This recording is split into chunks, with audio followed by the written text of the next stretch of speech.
இப்போ social media and news சேனல்ஸ்ல எல்லாமே இந்த ஒரு நியூஸை பயங்கரமா ஹைப் பண்ணிட்டு இருக்காங்க. அதனால அது பயங்கரமா வைரலும் ஆயிட்டு இருக்கு. விச் இஸ் ஜஸ்ட் ₹500 இருந்தா போதும் நம்ம இந்தியால இருந்தே மைக்ரோசாஃப்ட், ஆப்பிள் அப்படின்ற மாதிரியான இந்த பெரிய கம்பெனிஸ்ல இன்வெஸ்ட் பண்ண முடியும்னு சொல்லியிருக்காங்க. அதாவது இந்த கம்பெனிஸோட ஷேர்ஸை நம்மளால வாங்கிக்க முடியும் அப்படின்னு சொல்றாங்க. அதாவது என்எஸ்சி இதுக்காக புதுசா ஒரு பிளாட்ஃபார்ம் லான்ச் பண்ணியிருக்காங்க. ஸோ இந்த நியூஸ் அண்ட் மீடியாவோட ஹைப் இது எல்லாத்தையுமே பார்த்து நம்மள மாதிரியான ரீட்டைல் இன்வெஸ்டர்ஸ் நிறைய பேர் உள்ள போகிறதுக்கான நிறைய சான்சஸ் இருக்கு. இதுல அவங்க எந்த அளவுக்கு பாசிட்டிவ்ஸ் எல்லாமே சொல்றாங்களோ அட் த சேம் டைம் அதுல நெகட்டிவ்ஸுமே இருக்கு. ஸோ கிரவுண்ட் ரியாலிட்டி என்ன அப்படின்றத இந்த வீடியோல நான் உங்களுக்கு கிளியர் அண்ட் டீடைல்டா எக்ஸ்பிளைன் பண்றேன். ஃபர்ஸ்ட் மோஸ்ட் இம்பார்ட்டன்ட் திங் என்ன அப்படின்னு பாத்தீங்கன்னா, இந்த ஆப் மூலமா, அதாவது இந்த பிளாட்ஃபார்ம் மூலமா நீங்க வாங்குற எந்த ஒரு ஷேருமே ஆக்சுவலான ஒரு ரியல் ஷேரே கிடையாது. ஸோ இதுக்கு என்எஸ்சி சைட்ல இருந்து அவங்க இதுக்கு என்ன நேம் சொல்றாங்க அப்படின்னு பாத்தீங்கன்னா, அன்ஸ்பான்சர்ட் டெபாசிட்டரி ரிசிட் அப்படின்னு சொல்றாங்க. இதை நான் உங்களுக்கு சிம்பிளிஃபைட் பண்ணி சொல்லணும் அப்படின்னு சொன்னா, எக்ஸாம்பிளுக்கு அமெரிக்கால இருக்க ஏதாவது ஒரு கம்பெனியோட ஷேரை நம்ம இந்தியன் பேங்க் வாங்கி அவங்களுடைய நேம்ல அதை ரெஜிஸ்டர் பண்ணி வச்சுக்குவாங்க. லெட்ஸ் சே ஃபார் எக்ஸாம்பிள், இப்போ ஆப்பிள் அப்படின்ற ஒரு கம்பெனியோட ஷேர் நான் வாங்கணும் அப்படின்னு நினைக்கிறேன் அப்படின்னு சொன்னா, நம்ம இந்த பிளாட்ஃபார்மை யூஸ் பண்ணி அந்த ஆப்பிள் ஷேரை வாங்கும்போது நமக்கு அந்த ஷேரோடைய கான்ட்ராக்ட், அதாவது பேப்பர் டோக்கன் அப்படின்னு சொல்லிட்டு இங்க மென்ஷன் பண்றாங்க. அதுதான் நம்மளுக்கு தருவாங்களே தவிர அந்த கம்பெனியோட ஸ்டாக்ல இருந்து நம்மளுக்கு ஒரு சின்ன ஷேர் எல்லாம் தர மாட்டாங்க. சரி ப்ரோ, இதுல என்ன பிரச்சனை இருக்கு அப்படின்னு நீங்க நினைக்கலாம். ப்ராப்ளமே இங்க தான் வருது. நீங்க ஹோல்ட் பண்றது அந்த கம்பெனியோட ஆக்சுவல் ஷேரா இல்லாததால உங்களுக்கு இந்த கம்பெனி மேல எந்த ஒரு ஓட்டிங் ரைட்ஸ் கிடைக்காது அண்ட் கிடையாது. விச் மீன்ஸ் நீங்க இந்த கம்பெனியோட ஒரு பார்ட் ஆஃப் த ஓனர் கிடையாது. நீங்க அந்த பிரைஸ் மொமெண்ட் மேலதான் பெட்டிங் பண்றீங்க. சரி ப்ரோ, இருந்துட்டு போட்டோம், எனக்கு பிரைஸ் ஜஸ்ட் ஏறினா போதும் அப்படின்னு நீங்க நினைக்கலாம். இதுல இருக்க ப்ராப்ளமே நான் எக்ஸ்பிளைன் பண்ணிட்டேன் so that you will have better understanding.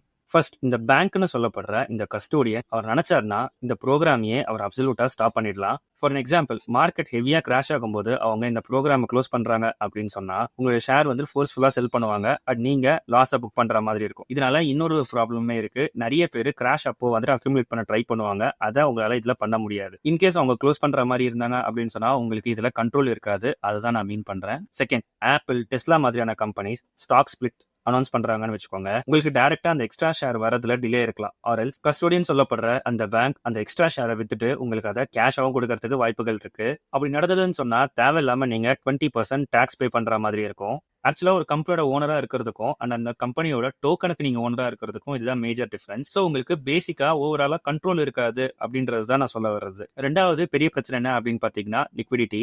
நம்மளுடைய நார்மல் என்எஸ்சி மார்க்கெட்ல ஒரு ஷேரை நீங்க விற்கணும்னு திங்க் பண்ணீங்க அப்படின்னு சொன்னா 99% ஆஃப் த ஸ்டாக்ஸை உங்களால குயிக்கா செல் பண்ணிட முடியும். பிகாஸ் மில்லியன்ஸ் ஆஃப் டிரான்சாக்ஷன் நடந்துகிட்டே இருக்கும். ஸோ தட் நீங்க ஒரு ஷேரை பை ஆர் செல் ஈஸியா பண்ணிட முடியும், குயிக்காவும் பண்ணிட முடியும். ஆனா இந்த யூடிஆர் ரிசிட்ல இருக்கிறது இட்ஸ் கம்ப்ளீட்லி டிஃபரெண்ட் ஸ்டோரி. இது யூஎஸ் மார்க்கெட்ல ட்ரேட் ஆகாது. இது நம்மளுடைய கிஃப்ட் சிட்டில இருக்க என்எஸ்சியோட ஸ்பெசிபிக் பிளாட்ஃபார்ம்ல மட்டும் தான் ட்ரேட் ஆகும். Let's say for example, just in case நீங்க அந்த ரெசிப்டை விற்கணும் அப்படின்னு ஆசைப்பட்டீங்க அப்படின்னு சொன்னா ஆப்போசிட் சைட்ல அந்த ரெசிப்டை வாங்குறதுக்கு பையர் இருந்தா மட்டும்தான் அந்த டிரான்சாக்ஷன் கம்ப்ளீட் ஆகும். ஒருவேளை அந்த பிளாட்ஃபார்ம்ல நீங்க விற்க நினைக்கிற அந்த பர்டிகுலர் ரெசிப்டை வாங்குறதுக்கு இன்னொரு இந்தியன் பையர் இல்ல அப்படின்னு சொன்னா அங்க உங்களுடைய காசு மாட்டிக்கும். விச் மீன்ஸ் உங்களால அந்த ப்ராடக்ட்டை செல் பண்ண முடியாது. இன்கேஸ் உங்களுக்கு மார்க்கெட் ஏதோ ப்ராப்ளம் வரப்போதுன்னு நினைச்சு நீங்க செல் பண்ணணும்னு நினைச்சீங்க அப்படின்னு சொன்னாலுமே அதை வாங்குறதுக்கு பையர் இல்லாததால உங்களுடைய பொசிஷன் உங்களால செல் பண்ண முடியாது. விச் மீன்ஸ் உங்களோட மணி உள்ள மாட்டிக்கும். இப்போ ஒரு சில எக்ஸ்பீரியன்ஸ் இன்வெஸ்டர்ஸ்க்கு இந்த ஒரு டவுட் வரலாம், அது எப்படி வால்யூமே இல்லாம ஒரு பிளாட்ஃபார்ம் ரன் ஆக முடியும் அப்படின்னு சொல்லிட்டு. பிகாஸ் இதுக்குள்ள மார்க்கெட் மேக்கர்ஸ் இருக்காங்க. இதுதான் நெக்ஸ்ட் பெரிய பிரச்சனை. இந்த பிளாட்ஃபார்மை கண்டினியூவா ரன் பண்ணிக்கிட்டே இருக்கிறதுக்காக இந்த மார்க்கெட் மேக்கர்ஸ் எப்பவுமே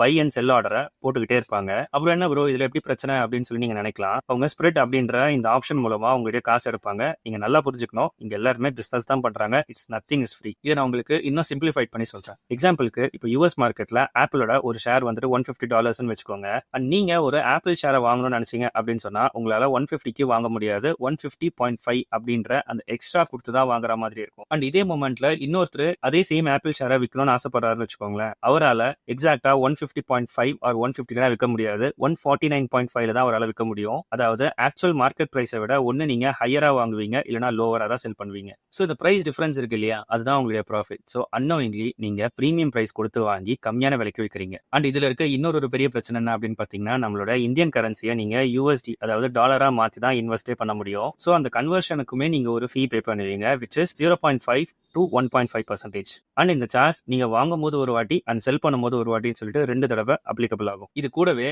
ஆர்பிஐ எல்ஆர்எஸ் ரூல் படி ஆனுவலி 7 lakhsக்கு மேல உங்களுடைய காசு வெளிநாட்டுக்கு போகுது அப்படின்னு சொன்னாலும் Indian government up front 20% TCS tax போடுவாங்க.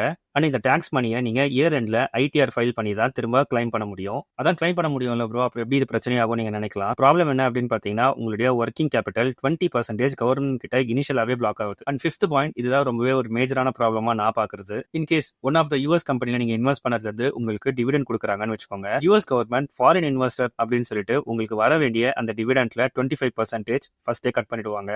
அண்ட் பேலன்ஸ் இருக்க அந்த மணில நம்ம பேங்க் 10% சர்வீஸ் சார்ஜா எடுத்துருவாங்க. எக்ஸாம்பிளுக்கு உங்களுக்கு இப்போ ₹100 டிவிடெண்ட் வருதுன்னு வச்சுக்கோங்க. ₹25 யூஎஸ் கவர்மெண்ட் பிடிச்சிருவாங்க. அண்ட் பேலன்ஸ் இருக்க ₹75 7.5 நம்ம பேங்க் எடுத்துப்போம்.